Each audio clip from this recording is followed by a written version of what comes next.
vous efforçant de conserver l'unité de l'esprit par le lien de la paix. Éphésiens 4:3. Aujourd'hui, nous entendons beaucoup parler d'unité parmi les croyants et les églises. Aujourd'hui encore, l'œcuménisme semble gagner du terrain pour la cause de l'unité. Nous devons d'abord nous souvenir qu'il y a deux types d'unité. L'une est une organisation, l'autre est organique. L'Église est un organisme, non pas une organisation.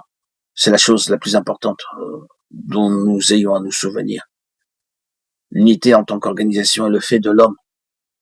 Pour illustrer cette unité, nous prendrons un syndicat. Le syndicat est formé par un rassemblement de quelques personnes. Ils s'unissent sur la base d'un accord et font un règlement. Les membres sont d'accord sur ce règlement, versent des cotisations en tant que membres et assistent à toutes les réunions. C'est ainsi qu'un syndicat se forme. C'est une organisation. Pour illustrer l'unité organique, prenons l'exemple de l'arbre. L'arbre est constitué de branches, de feuilles, de fruits. Toutes ces choses placées ensemble forment une unité. Cette union est formée non pas sur la base d'un règlement, d'une cotisation, mais cette unité est intérieure, parce que toutes ces choses partagent la même vie, alors qu'une organisation est imposée de l'extérieur.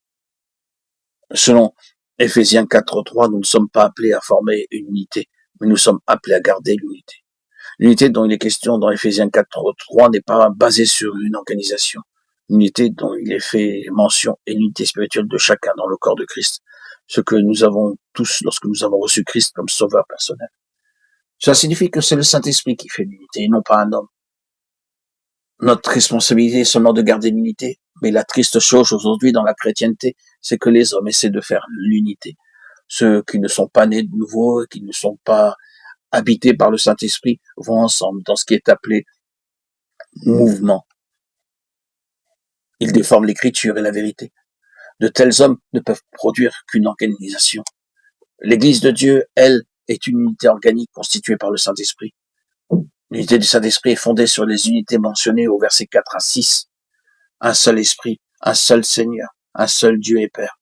Le corps de Christ est composé d'individus qui ont été régénérés par le Saint-Esprit. Ces personnes ont chacune un arrière-plan, une couleur, une nationalité. Mais sans s'attacher aux différences, tous, nous avons un seul Père, un seul Seigneur, un seul Esprit. C'est cela qui apporte l'unité. Nous ne sommes pas appelés à faire l'unité, mais à garder l'unité. Notre responsabilité est de marcher dignement dans la vocation en gardant l'unité de l'esprit. La marche du croyant est caractérisée par quatre choses. Le premier pas essentiel est de garder l'unité de l'esprit. Paul exhorte les croyants à marcher en toute humilité, Éphésiens 4:2. L'humilité est une attitude de l'esprit. Tous ceux qui sont nés de nouveau sont un en Christ.